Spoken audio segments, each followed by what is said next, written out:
Nobody expected this trial to slow down like this. On paper, everything was moving forward. Jury selection was nearly complete. Prosecutors were lining up their witnesses. From the outside, it looked like just another high-profile celebrity case making its way through the system. But then something changed. Quietly. And once you notice it, it's impossible to ignore. People started backing away. Not loudly, not dramatically. Jurors didn't make speeches or go public. They simply withdrew.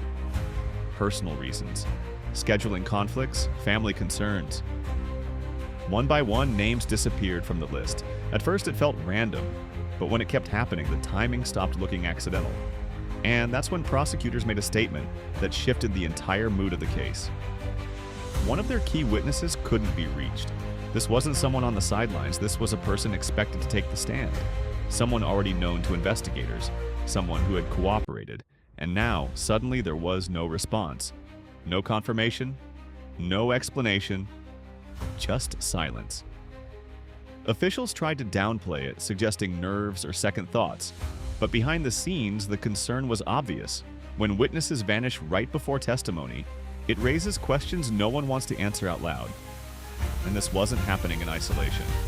As investigators dug deeper, they uncovered something even more unsettling. While locked up, Diddy wasn't quiet. Phone records showed constant activity. Calls made over and over again, not just to family, but indirectly to people tied to the case.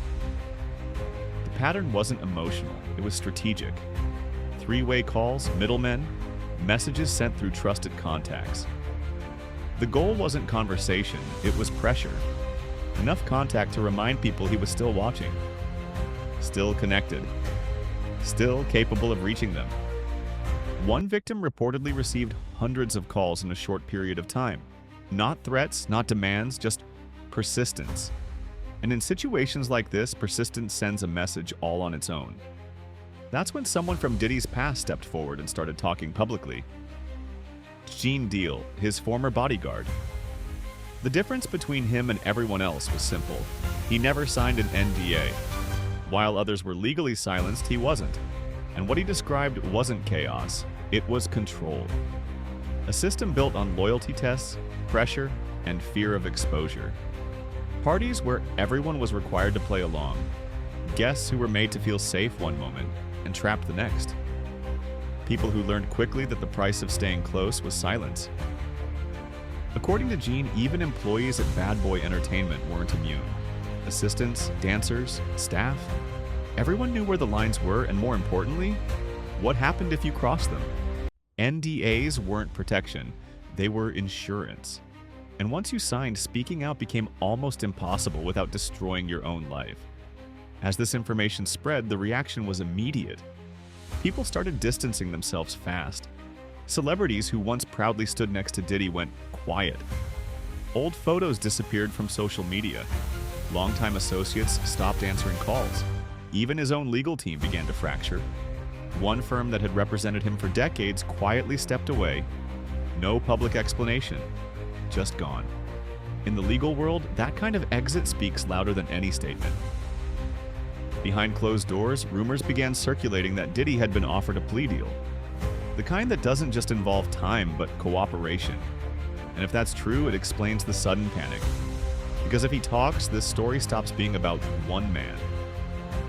Prosecutors reportedly handed potential jurors a list of names not originally part of the lawsuit.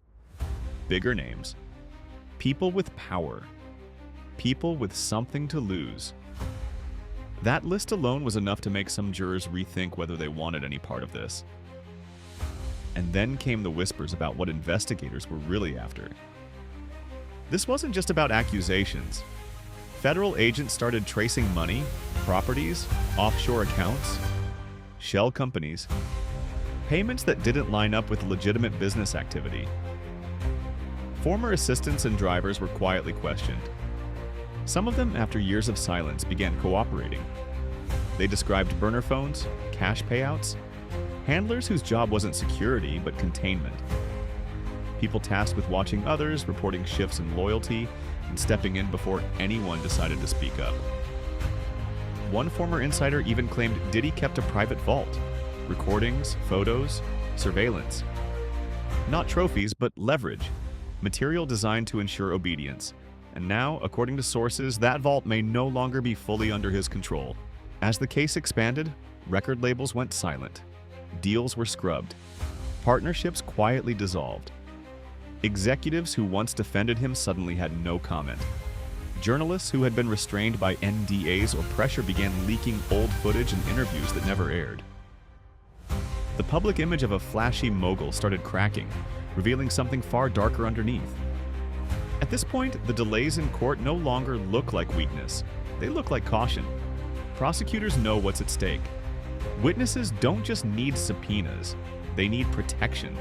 Jurors don't just need instructions, they need reassurance. Because this isn't a case where testimony ends when you leave the courtroom. Diddy's legal team is scrambling. They're challenging search warrants, arguing technicalities, claiming evidence was gathered improperly, anything to slow the momentum.